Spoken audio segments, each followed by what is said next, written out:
Jumpa lagi di TV. Ya, Realme GT Neo 2 ini seharusnya disiapkan sebagai produk flagship killer oleh Realme untuk pasar Indonesia saat ini ya. Nah, untuk mendukung hal tersebut, Realme GT Neo 2 5G ini dibekali dengan beberapa hal yang diharapkan bisa membuatnya cocok untuk bersaing di kelas tersebut, seperti Snapdragon 870 dengan GT Mode, layar AMOLED 120Hz, serta charger bawaan yang kencang di 65 watt. Snapdragon 870 dengan power management yang baik itu bisa dengan mudah bersaing melawan Snapdragon 888, ya nggak?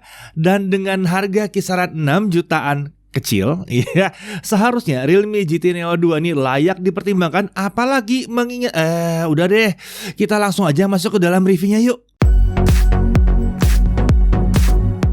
Ya, Realme GT Neo 2 ini hadir dengan jarak yang tepat 1 tahun dari smartphone flagship kelas atas mereka yang pernah hadir ke Indonesia, yaitu Realme X50 Pro 5G ya. Nah, tapi dengan mengusung nama GT, rasanya yang satu ini secara konsep dasarnya tidak ditujukan untuk menggantikan seri X, walaupun mungkin menempati posisi pasar yang mirip ya. Oke, mari kita langsung mulai aja bahas dari paket penjualannya. Dalam kemasan smartphone ini terlihat serupa dengan kemasan Realme GT Master Edition beberapa waktu yang lalu. Di dalamnya terdapat unit Realme GT Neo 2 atau Realme GT Neo 2 di sini ya. Lalu charger 65 watt, kabel USB Type-C, soft case dengan warna abu-abu bukan transparan sayangnya, screen protector yang sudah terpasang ke layar, SIM tray ejector, paket dokumen. Nah ya, melihat bentuk kemasan yang relatif lebih panjang dari smartphone di kelasnya, kami awalnya menduga ada perlengkapan tambahan yang diberikan Realme dalam smartphone ini. Tapi ternyata isi paket penjualan terbilang standar sih ya. Kurang lebih apa yang diberikan sama dengan berbagai smartphone di kelas harga yang seperti ini juga.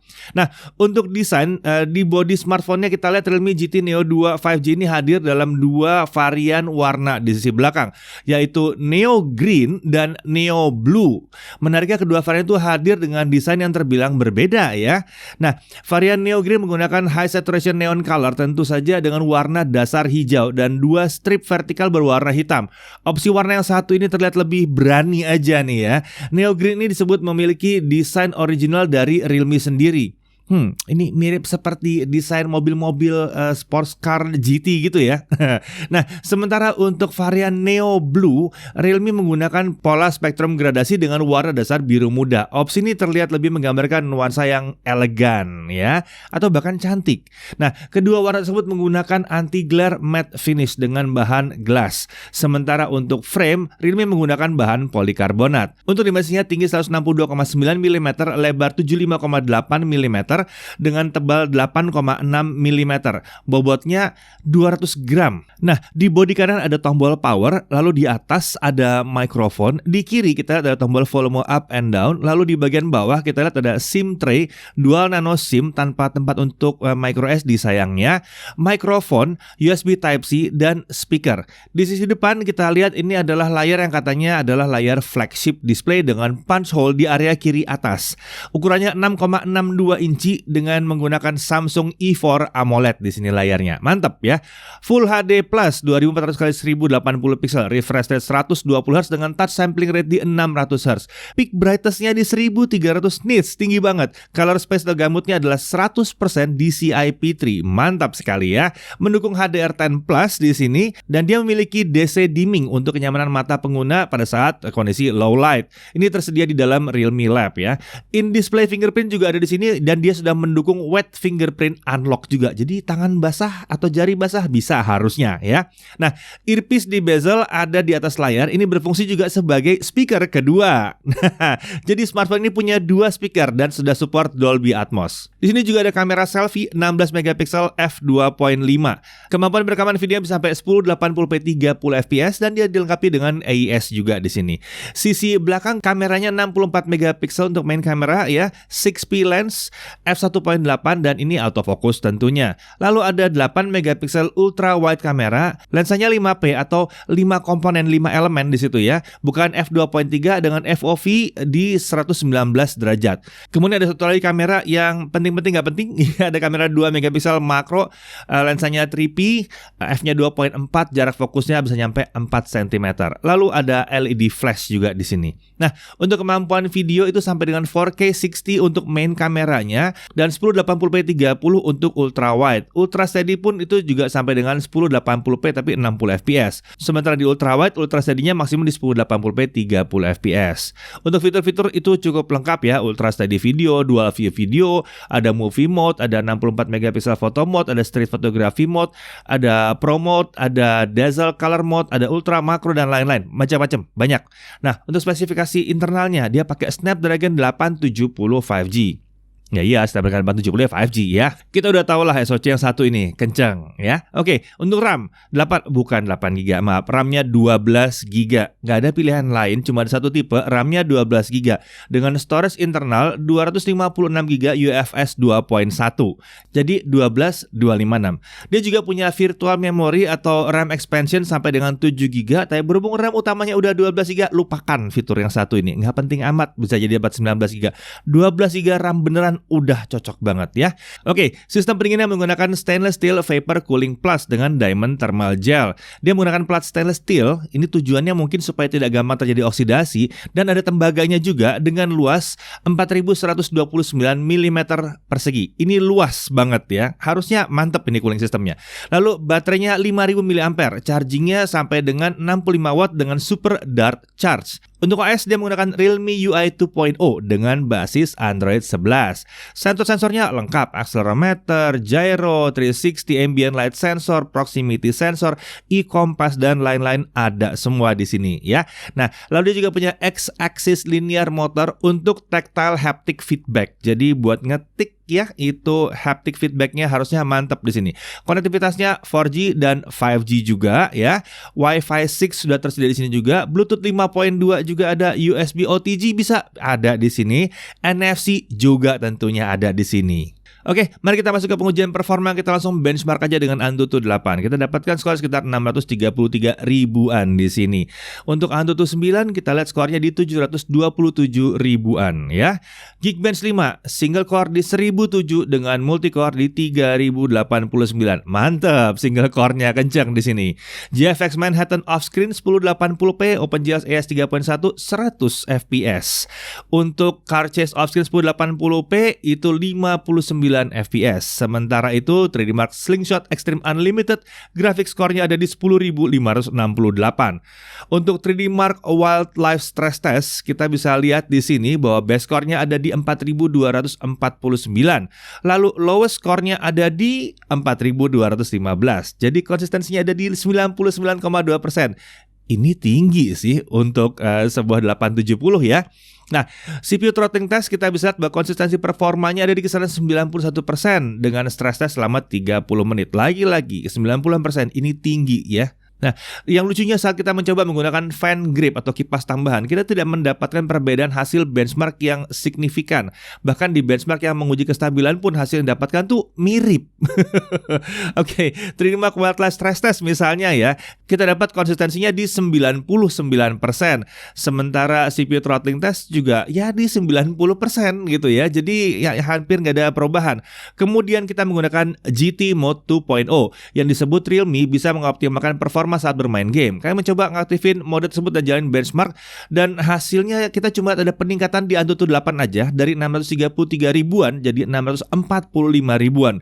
Di yang lain nggak terlalu kelihatan. Tapi janjinya Realme ini di gaming ya. Jadi nanti kita lihat juga bagaimana efek dari penggunaan mode ini di dalam game. Oke, kita langsung tes game aja. Pertama-tama kita coba PUBG. Setting yang tersedia maksimumnya ada di HDR Extreme, terbuka di sini. Jadi kita bisa menikmati game ini di 60 fps rata dengan tampilan yang bagus banget, nggak cuma di smooth doang ya. Dan performanya memang di sini sih mantep banget. Kemudian Mobile Legends, opsi ultranya udah bisa dipilih. Game ini berjalan sangat mulus di 60 fps. Bahkan tanpa menggunakan optimize fps, tidak terasa ada penurunan frame rate saat memainkan game yang satu ini. Jadi nggak ada masalah. Lalu Subway Surfer, sayangnya game ini nggak bisa jalanin di 120 Hz ya. Saat gamenya dihidupin, refresh rate-nya otomatis turun ke 60. Jadi ya kita hanya bisa main di 60 fps saja. Sayang banget. Padahal ini enak banget kalau bisa jalan di 120. Mungkin di update berikutnya berikutnya ya. Kemudian Minecraft, game ini bisa berjalan di 120 Hz. Setting tertinggi yang bisa digunakan untuk mendapatkan gameplay yang terbilang rata di 120 FPS untuk nge-match 120 Hz-nya adalah di 16 chunk. Sementara setting di 20 dan 24 chunk itu menghasilkan 90 sampai 120 FPS. Terbilang tinggi dan nyaman banget untuk game yang satu ini. Tapi kalau saya sih mungkin pilih yang 20-24 chunk ya, karena penampilannya masih oke banget sih di situ ya. Kemudian Modern Warship, game ini sayangnya hanya berjalan di 60 Hz aja. Ya, jadi dengan setting ultra kami hanya bisa dapetin frame rate yang terkunci di 60 FPS. Tapi lagi-lagi mulus lancar. Kemudian Genshin Impact. Nah, ini penting. Setting pertama adalah highest 60 FPS. Di awal pengujian game berjalan di atas 50 FPS, bahkan nyentuh 60 FPS. Kemudian setelah 15 menit, frame rate jadi variatif di sekitar 40 sampai 48 FPS. Sesekali dia bisa tetap mencapai di kisaran di atas 50 FPS. Kondisi ini stabil terus ya, sampai kurang lebih 60 menit kami mainkan game yang satu ini. Nah, saat menggunakan fan grip, kita pakai kipas, modenya masih normal semua. Frame rate yang kita dapatkan masih di kisaran yang sama. Hanya saja frame rate-nya setelah lama itu ada di kisaran 45 sampai 48 FPS dengan sesekali tembus ke 50-an FPS. Jadi minimum FPS-nya naik kalau kita dinginkan. Kalau kita pakai GT mode gimana? Nah, di sini janji dari Realme terkait performa terbilang cukup terbukti ya. Game ini bisa jalan di 50 sampai 60 FPS kalau kita pakai GT mode. Bahkan kita mainkan terus-menerus lebih dari setengah jam, dia tetap seperti itu. Setelah setengah jam mungkin turun sedikit, sekitar turun 5 FPS ke 45 sampai 55 FPS. Tapi lagi-lagi untuk Genshin Impact ini gila sih sebenarnya ya. Dan menariknya di GT mode ini kalau kita diamkan sebentar ya, diamkan sebentar, gamenya masih jalan, kita diamkan sebentar, dia naik lagi loh. Entah kenapa dia bisa dingin pada saat didiamkan gitu. Itu luar biasa ya. Tapi ya memang sedingin-dinginnya itu ya, di GT mode ini memang body smartphone-nya jadi panas ya. Nah, ini jadi mirip seperti smartphone gaming yang mengizinkan suhu bodinya panas, yang penting gamenya jalan kenceng. Menarik ya, bisa switch kita gitu ya. Nah, ketika menggunakan fan grip dengan GT mode aktif, frame rate yang kita dapat tidak terasa berbeda amat ya. Tapi setelah 30 menit tidak ada penurunan ke 45 sampai 55 FPS. Dia stabil terus di atas 50 FPS. Oke, kalau suhu permukaan bodinya seperti apa? Kita lihat ya, kalau GT mode-nya off atau normal aja, sisi depan suhu tertinggi ada di area dekat earpiece dengan suhu mencapai 43 derajat Celcius. Dan untuk area lain, sisi depan suhunya di kisaran 41 sampai 39 derajat Celcius. Sementara sisi belakang suhu tertinggi di dekat kamera itu mencapai 45 derajat Celcius dan area lain di 42 sampai 39 derajat Celcius. Menarik ya, nggak nyampe 50-an di sini ya.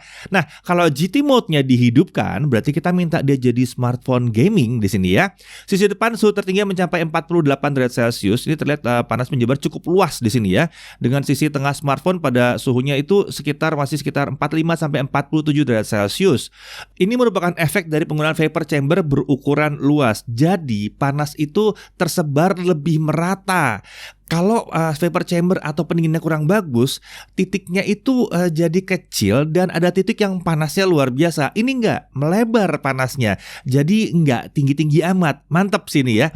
Sementara sisi belakang suhu tertingginya mencapai 47 derajat Celcius dengan area tengah ada di kisaran 44 dan area bawah sekitar 42 derajat Celcius. Mantap, ini kita belum pakai kipas. Oke, sekarang GT mode-nya masih hidup dan kita pakai fan grip.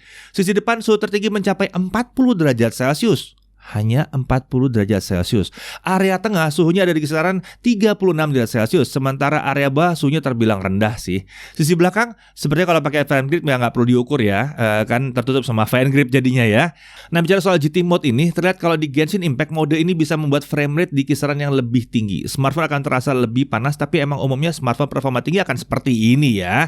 Jadi emang tetap disarankan pakai fan grip. Lalu untuk game-game yang lain, Minecraft, kita bisa lihat bahwa frame rate-nya lebih stabil kalau pakai GT mode, bisa di atas 100 FPS bahkan ya, di setting 20 dan 24 chunk. Sayangnya di game-game lain tidak ada efek yang dirasakan luar biasa di sini.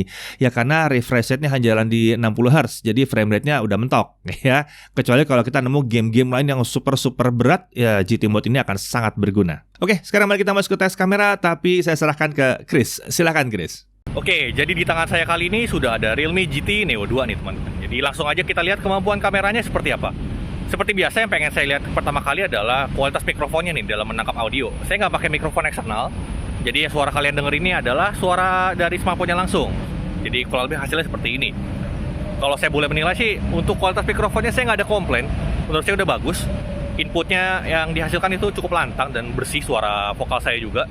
Jadi dari saya nggak ada komplain untuk kualitas mikrofonnya, jadi by default udah cukup oke untuk menangkap audio. Paling ya dia nggak ada fitur ekstra aja untuk misalnya noise reduction gitu. Jadi kalau misalnya tempat kita syuting lagi anginnya kenceng gitu, itu pasti akan keganggu juga kualitas audio. Itu wajar kalau smartphone manapun begitu, kecuali memang ada fitur khusus ya. Selanjutnya juga saya akan menggunakan mikrofonnya si Realme GT Neo 2 ini, tapi akan saya voice over via studio aja ya. Lanjut ke hasil video selfie-nya, buat saya sih hasilnya udah cakep. Gambar terasa detail, warna kulit terlihat natural, tapi memang untuk dynamic range terbilang biasa aja ya. Kalau kena backlight, langit bakal kelihatan putih doang nih. Tapi paling tidak wajah saya masih bisa terekspos dengan baik. Terkait stabilizer agak sedikit tricky ya. Ini sering terjadi di smartphone Realme yang lain juga. Stabilizer selfie-nya by default nggak nyala. Kita harus aktifin manual di tombol yang ini. Kalau nggak dinyalakan, video jadi nggak stabil, tapi dia punya sudut pandang yang lebih lebar. Kalau dinyalakan, video jadi bisa lebih stabil, tapi sudut pandangnya memang jadi lebih sempit. Personally, saya lebih pilih videonya stabil sih, jadi baiknya dinyalakan aja dulu. Kemampuan stabilizernya juga udah oke, nggak ada komplain sih dari saya. Untuk kamera utamanya hasilnya udah bagus, videonya jelas paling detail ya. Dari mic range juga cukup luas, dari segi stabilizer juga udah oke, karena dia nggak ada optical image stabilizer, dia cuma ngandelin IIS aja nih. Wajar kalau nggak sestabil smartphone lain yang dipadukan dengan optical image stabilizer. Lanjut ke kamera ultrawide-nya buat video, detail memang kurang, nggak sebaik kamera utamanya. Kalau buat vlogging ngasih lihat pemandangan sih masih oke lah. Tapi sayangnya saat saya tes stabilizernya, seperti masih belum maksimal nih mode defaultnya. Padahal cuma 1080p 30 fps, stabilizernya harus diberesin lagi via software update-nya sama Realme. Dia memang punya fitur stabilizer ekstra namanya Ultra Steady.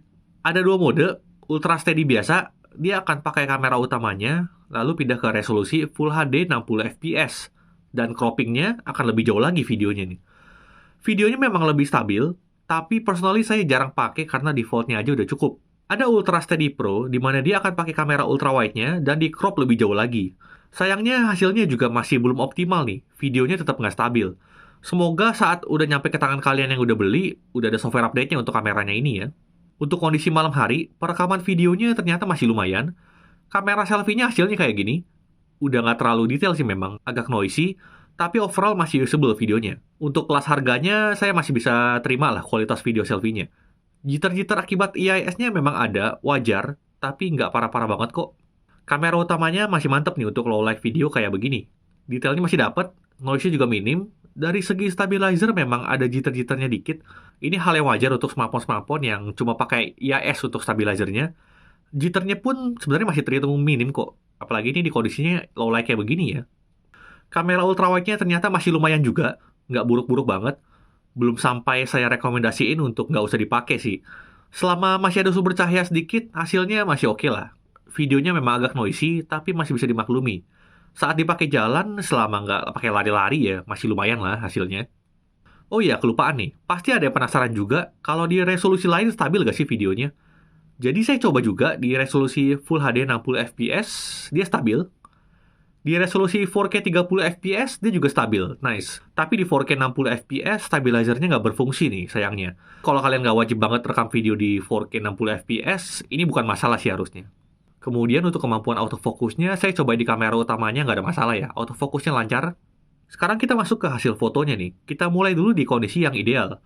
Untuk kamera selfie-nya udah oke, detailnya dapat. Selama fitur HDR nyala, dynamic range yang dihasilkan memang luas. Backlight juga bisa dihandle dengan baik. Menariknya, portrait mode bisa barengan dengan HDR juga nih, jadi nggak masalah. Cuma memang blur-nya itu terkadang bisa nggak rapi sedikit kayak di sini contohnya. Pindah ke kamera utama, hasilnya terbilang tajam dan detail. Dynamic range-nya juga luas selama HDR nyala, tapi warna kadang kurang konsisten nih. Skin tone kadang bisa agak kemerahan, kadang agak kekuningan, tapi kalau lagi bener skin tone-nya ya hasilnya mantep. Untuk kamera ultrawide-nya hasilnya kayak gini, detailnya tentu kalah dibanding kamera utamanya ya. Kualitas kameranya tidak setara, ditambah warna antar kameranya juga agak geser nih. Seperti yang kalian lihat, ini kamera utama dengan kamera ultrawide-nya, warnanya agak beda kan ya. Di kelas harganya masih maklum sih buat saya. Menariknya, kamera ultrawide-nya ini sudut pandangnya lebar ya, dan dynamic range-nya juga luas. Kalau lagi grup selfie rame-rame, asik nih pakai kamera ultrawide-nya ini. Kemudian kalau kamera makro 2 megapikselnya ya udahlah ya.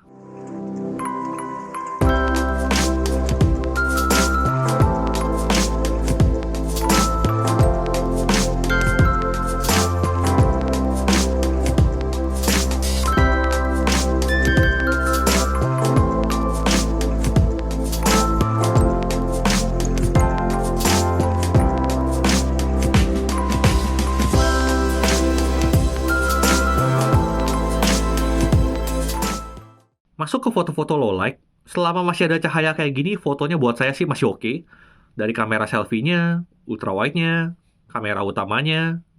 Tentunya bukan hasil low light paling bagus ya untuk kelas harganya, tapi buat saya masih bisa diandalkan. Kalau gelapnya udah agak ekstrim, baiknya pakai night mode-nya aja.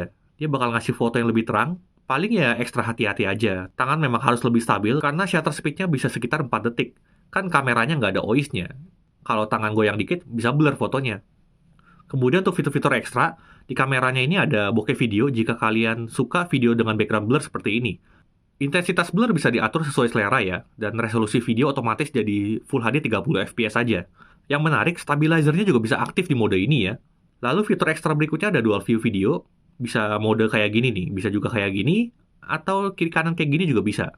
Catatannya paling cuma kita nggak bisa pindah mode dual view-nya ini langsung saat merekam ya, jadi kita mesti matiin dulu baru pindah modenya.